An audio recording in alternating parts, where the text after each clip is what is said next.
Hi, and welcome to this week's episode of Global Money News Review. My name is Ola, and I'm excited to have this session with you. If you're just joining us for the first time, we have these sessions every Saturday, 9 a.m. West African time. And the idea of the sessions is to discuss things that are happening in the news that could affect your pocket, whether from an investment or from an economic perspective. So, if this is something that you would like to build your knowledge on, then I recommend that you subscribe, hit the notification button, and make sure that you share with a friend. Be a good friend. Now, of course, we talk about global news. We highlight global news, African news, and then Nigerian news that affect your pocket. So we'll just go right into it.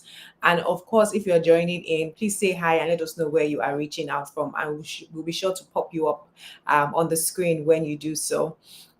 So starting with global news, there was some news around Tesla stock price falling this week, and I just wanted to discuss it. Why? Because everybody generally tends to follow Elon Musk. Whatever he's doing always gets into the news, and we know Tesla is his baby.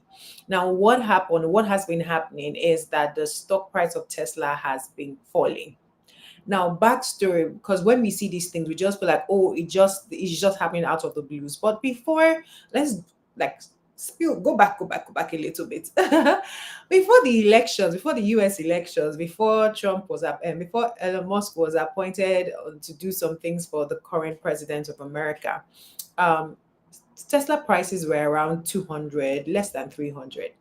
But what actually happened was that as soon as the election results came out and our guy was the, is it 47th president?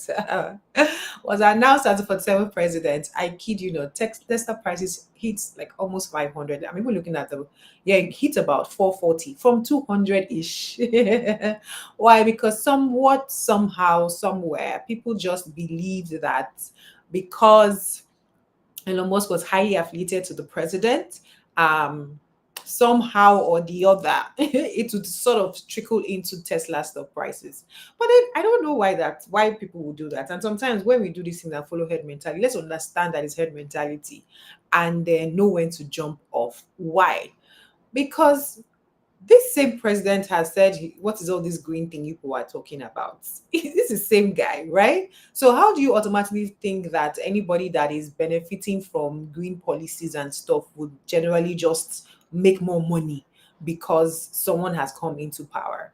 So what's really happening right now, number one, is that it's just getting more and more obvious that there's not necessarily a direct correlation between affiliations with the president and the stock price of a company, a public limited liability company. That's one. Now, the second thing, which I think is more fundamental, such that I think that the traders have pumped it and then left it for the people who felt like, oh, let's keep going, let's keep going. The party is going to keep on forever, right? They've left it for you, and then we're now coming back to where we started from, right? That's on one side. Now, in terms of fundamentals, the data out of Tesla hasn't really been fantastic because what's showing in UK, in Europe, in America, in China is that as much as Tesla sales is actually growing, but they are losing market share. Such that if, for example, in fact, they're not even growing, their sales is actually slowing down. So Tesla sales are slowing down generally for Tesla products, but the total registration for electric vehicles is rising. What does that mean? That somebody else is getting that market. Now, as those results begin to come out, then people begin to slow down and reassess the pricing and valuation of this stock because it is a struggle. If you have BYD in China that is bringing out 30K, 40K EVs, and you are still where you are, the fact is that people would consider which one works for me and they will go for the one that is cheaper. And that's what we're seeing. So why am I highlighting this? Because as budding investors, I believe that if you're following this channel, you are actually here to learn and actually take action and not just watch on the sidelines. One of the things I want us to I want to highlight here is there's always data.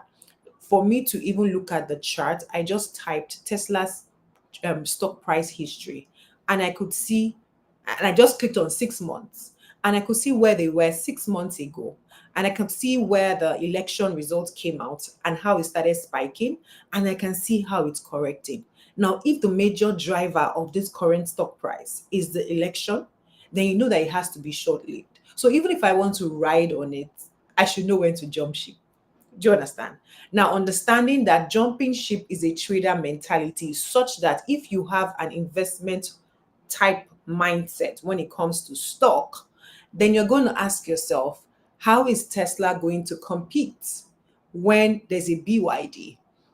When as the US increases their tariffs on China, China is going to respond somewhere or the other to favor their own people at the minimum. So when you begin to see these things, you now begin to ask yourselves, without even going into ratios, discounted cash flows, earnings, all those technical things, just based on capacity to grow, how can Tesla compete? And the simple data, sales versus general sales, which anybody can understand, tells us that they're losing market share. So they need to do something fast. And then when they now announce things like, oh, we're not opening up new factories, that we have capacity for 3 million in our current factories, number of factories that we have, and then we're only at 1 point something. But then you know that they need to do research to bring out those cheaper products. The question is, when are those cheaper products going to come out? You understand? So, in analyzing, the first thing I'm shouting out here is that, see, don't just go with the herd. Let the herd be your like attraction. Let the noise make you think about this thing, because sometimes there could be opportunity there, but then don't just jump in. Or if you are jumping, understand that you should be jumping in and then knowing when to jump out. Yeah. Once again, if you're just joining us, please say hi. I see people. Please just say hi and say, let us know where you're reaching out from. Then the next news coming out of Canada, for my Canada folks, right? It's around consumer insolvencies, right? Now, what is this data? I'm sure we might have seen it, but we don't really know what it is. But it's a data that tells us the number of people that are crying out for help under their dead body, meaning they're saying that, oh, my dead body is too much for me. I need help. And so they usually file in two ways. One is that they file for like a restructuring, and one, they just file bankruptcy straight up. A restructuring is that, oh, I'm supposed to be paying $10,000 annually. Please, can we make it 5 and make the tenure longer, right? That kind of thing. But a bankruptcy, and then they'll still own the assets. That's when they are doing the restructuring. You still own the assets, but you would restructure the payment plan. But a bankruptcy is like, okay, liquidate this asset, sell it for whatever you can, and then I will pay the balance, right? And let's just rest. Let's just end this thing, right? So they're saying that the numbers that have come out in recent times are almost matching 2009 data, right? Are actually matching 2009 data. Why is that significant? 2009 was a major financial crisis. We experienced a major financial crisis in 2009, right? So if you're having that kind of those kind of numbers, right? Of course, we have to also factor in population growth, because you can't just compare like for like that. But you also have to factor in population growth. Yes, that caveat. But it is showing us a trend, and a trend that is not good. Now, what does this actually mean, right? Well, why are we here? You know that generally there was a season of higher interest rates globally, such that if you were paying $5 in interest payments monthly, you probably would have gotten to, it was double. Yeah, maybe 7, 8, 9, 10, right? And then, but even with that, if you're spending more on interest, right, on debt servicing, but on the other hand, you are, what's it called? There's higher inflation, and then salaries are not necessarily going up as quickly. So with that, you have less cash to actually spend on debt servicing, and so it's easier to get the need to cry out for help. That is literally what has. Now, in terms of impact, so what does this tell us? Let me just be like, it just says that, see, people are under distress. An economy, when we say economy, it's just of people's information. So the more people that are shouting out under the burden of their debts, it tells you that there is a burden problem in the economy. Now, how will the central bank, the Bank of Canada, respond? Now, because I understand economics and the tools that every macroeconomic expert has on their table, the fact is that generally for things like this, what they would do is that they would drop interest rates so that the debt burden generally goes down for everyone, right? That's what they would do. Or there will be interventions, meaning they would send out checks to people, things like that. So if you are within a certain pay bracket, you will get some additional benefits, things like that. However, at this time, I personally believe that the Bank of Canada has more strength or more capacity to give out those interventions than they have to drop interest rates. Yes, we have been talking about the Bank of Canada dropping interest rates, but why do I think they can't use that as much? Why? Because their dropping of interest rates, they are right beside America, right? When they drop interest rates, the fact is this: if the Feds keep their own rates flat, and there's news that the Feds are not in a hurry to drop interest rates because inflation is also a problem there, if you drop your interest rates, then your currency is going to devalue against the dollar, which we've already seen. If you're in Canada, say hi, because the interest rate, your exchange rate has actually significantly devalued against the dollar. But if your interest rates go down further, then it will weaken further against the dollar. Now, if you are import dependent from America, it means that inflation will be worse. So your spending power of the Canadian dollar is going to be reduced. And then if you now say that there's going to be tariffs, that's like double jeopardy. So I put it to you that if the Fed in America don't drop their rates significantly, the Bank of Canada is going to struggle to drop interest rates, or else there'll be a major exchange rate problem. Slide in Nigeria and the countries that have seen this on a steady. But that's the reality, such that I believe that what we would see more of is interventions, right? Interventions, and they would profile people that are most exposed and find what they can do for those buckets of people to lift them up or to support them during this time. But if even for businesses, there's also a part where there will be cries for increase in wages, right? If for any reason they get to that point where there's an official signing of an increase in minimum wage, a lot of small businesses will be impacted. A lot of small, so it's not a very it's a very it could be a very slippery slope at this time. So I would say for you, the individual, this is where I'm going to. um you have to build your This is not the time to be spending randomly. This is not the time to be taking unnecessary debts. This is a time to be slowing down and reviewing your property investments. Why? Because the more we talked about bankruptcies, if the debt in question is a mortgage, it means that property will be on sale, and to be a distress sale.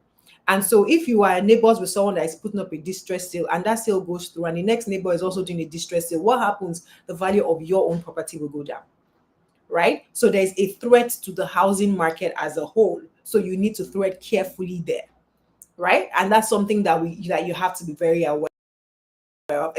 As long as, especially when it's not a house that you are living into, if it's an investment property, then you need to be aware of that.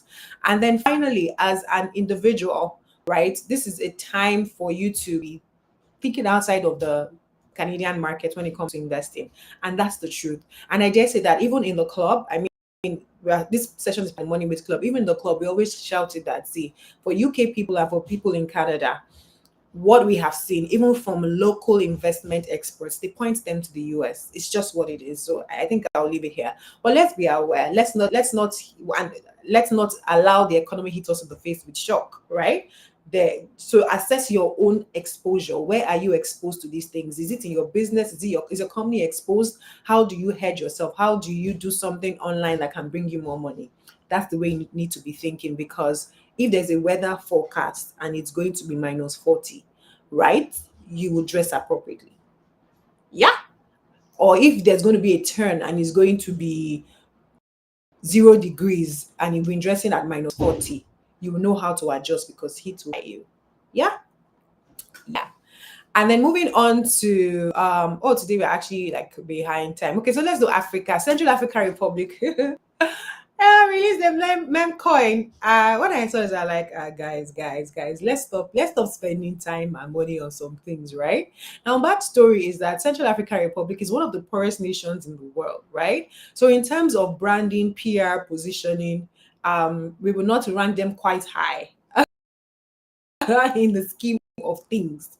Now, so when to release a meme coin, now what's a meme coin? A meme coin is like a social coin. It's a social cryptocurrency It's a social cryptocurrency. That let me just put it like that. So it's driven by a an influencer. Is driven by something that doesn't have a real life use case. So it's like hanging in the air, right?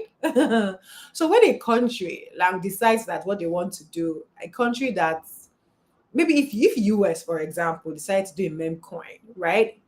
I won't know. I can't see why they would want to, but if they decided to, you can see that there can be some social, emotional, prestige, branding. I want to be a part of this type thing, right?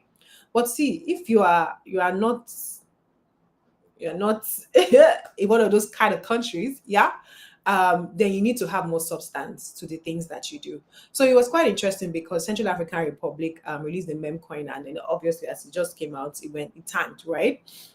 For me personally, I think the lesson here is if you want to do these kind of things and put money in this type of things, it's not every meme coin that we blow. Some will just come out and just go down. Why? Because who are the influencers? Who are the people driving it? President Trump had a meme coin, like he used it to fund himself. Do you understand? So there has to be some kind of social capital, whether the capital is positive or negative, but social capital to push a meme coin. Guys, let's understand. It's not just everything.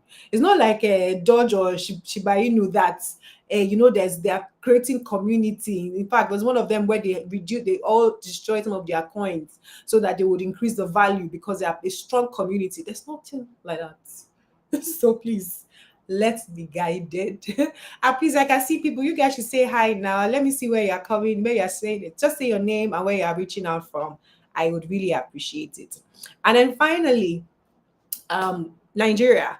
And a lot of people, this has really been in the news for a period where the central bank ends the three withdrawals from ATMs, from third party ATMs. So what really is it? So before now, okay, right now, actually, effective March 1, it will change. But right now, if you go to a third, let's say you have a GT account or GT card and you go to Zenny Bank, the first three withdrawals, go to Zenny Bank ATM or you withdraw cash from the Zenny Bank ATM. The first three withdrawals will be free. Then the next ones you'll be charged 65 naira per withdrawal. That's what is on ground currently. But the central bank has changed it to say that you will not have any free withdrawals. You'll be charged $100, 100 naira per withdrawal, and then there will be like an additional surcharge that will be profit for the bank. So that is a little hazy. They've not said how much each bank. They've not given guidance on how the banks will calculate that. But that's what is there. Now, why is this happening? Backstory is that a couple of months, if not earlier this year or towards or December, I'm not sure the exact date, the central bank fined banks, a couple of banks, 150 million naira each for not having cash in their ATM machines, right? Now, let's put it into context. How much is a bank making from your cash withdrawals? 65 naira. That's for third parties, 65 naira. Do you know how many withdrawals they would need to actually make? In fact, that 65 naira is not entirely for them, or if I remember clearly, it's not entirely for them. So let's just make it a round and make it sweet and say they are getting all the 65. So divide 150 million by 65. Just know the amount of withdrawals they need to get to make that 150. And that's not even profit yet. Eh? Now imagine you just get slammed. But why did the central bank do that? Because it had become a situation where you go to an ATM machine beside a bank, there will not be cash. The bank is open, they won't put cash there, but the POS operator down like two steps away would have cash. Then the people that are selling for parties will have mint. And it had become a thing. Now, where do we plug this? Because who is the person releasing cash to the market? It's the banks. So central bank will provide cash, but then it's the banks that are releasing cash into the economy. So who will we hold? The banks. Why don't you have cash in your ATM so that people can actually go and withdraw? So they were fine. That's a lot of money. So first of all, banks just had to sit up. And then now, central bank now came up to say that, see, some banks were fining people or were making it harder for people who were going to withdraw more than 20K. And like, no, you need to fix that. Now, after they fixed that, so I'm just giving backstory. So central bank was coming. So they first went for the big problem and they're now going down to the smaller ones. Now, so central bank has now said, okay, we have sort of created a system where if you as a bank you go, I'm going to fine you. So just be guided. Now on the flip side, we are now saying that for every withdrawal you're going to pay. Now, if you go to any developed country, you will see you see free withdrawal. Some ATM machines actually advertise it. Why? Because cash withdrawals are not actually free generally. And here's why. And that is the reason why the central bank will not necessarily make it free. It is not in the interest of the central bank for there to be so much cash in the economy. So one of the ways that they are going to try, or they are trying to influence a consumer behavior, is by putting those charges, so that you would ask yourself before you go and make that withdrawal, can I not transfer this money? Can I not use my card to make a payment directly? That is what they are trying to do. And why is this important? Because the central bank is supposed to be guiding the economy. If, for example, I'm creating policies, there's something called a transmission mechanism, where if I implement a policy and say interest rates should go up, how would interest rates actually slow down whatever I'm trying to fix? Or how would it impact it, right? So in developed countries, when they take up interest rates, what happens is that they would take it up. Now your credit card bill will go up, your mortgage rate will go up, everybody will slow down. When they drop it down, everything will come down and everybody has more money to spend. But when people are in cash, the central bank has no control, such that it is not in their interest for you to be incentivized to withdraw as much cash as you need. It should cost you something. So when you say the why they take is almost like they're adding to our burden, I think first of all, just understand that a lot of people have gone on with buying cash from POS operator, which shouldn't be, right? So you can accommodate the 100 naira per 20K, right? But then you will now ask yourself, do I really need to withdraw this cash? Because for us as a nation, while we might say, okay, it might be stressful sometimes, it might be failed transactions, blah, blah, blah, but it doesn't serve us for there to be so much cash in circulation. It doesn't. It doesn't. It makes the central bank's control of the economy harder. So I'm with them on that one. It's just maybe, should it be higher? Can it be lower? It's always better for it to be lower, right? But in terms of the spirit of it, they are right, because it will push us into more inflation, but we just won't see it because we just think it's just me, right? But on a general macro level, it doesn't serve us to do that, right? And so that's why the central bank is doing that. So for you as an individual, please rethink your cash holding, cash spending decisions. What I would appreciate is if the central bank can actually look into failed transactions, the speed of reversals, the speed of getting your money back. The same way if they find banks because they didn't fund their POS, is there a way for there to be some punitive measures when transactions fail? Like, can we actually strengthen the infrastructure around transfers and POS transactions? Because like if you have a failed transaction of 10K and you have 100K, you can still go on. But someone who's that's their last 10K, it is a major problem, and then you don't have to wait 2 weeks to get it back. So those are the things that I would say that the central bank needs to fix for this to actually make sense. Because in the end, if you don't want to be stranded, you will be forced to pay that additional charge to get cash out, just so that you are sure that your transaction will go through. So if there's a higher understanding or higher expectation from banks and the financial system, because it's not just the banks that settle trades, there's needs and all that. If they can strengthen that, then I think I'm totally for this. On this note, nobody said hi to me. Not one person responded to my say hi in the chat. Just to remind you that we have our Substack newsletter. Yes, we did a campaign and we shut down the club, but shut down. We're not taking new members in the club, but we have a wait list. So check us out, www.themoneywithclub.com. And once there are openings, we will let you know via email. But yes, always remember that you can't outsource your health and your finances. You have to engage. The same way no one can eat vegetables and you'll be healthy. No one can go to the gym and you'll be fit. It's the same way no one can actually help you with your finances. As you are working, you also have to spend some time managing your finances effectively. Have a beautiful week. Bye bye.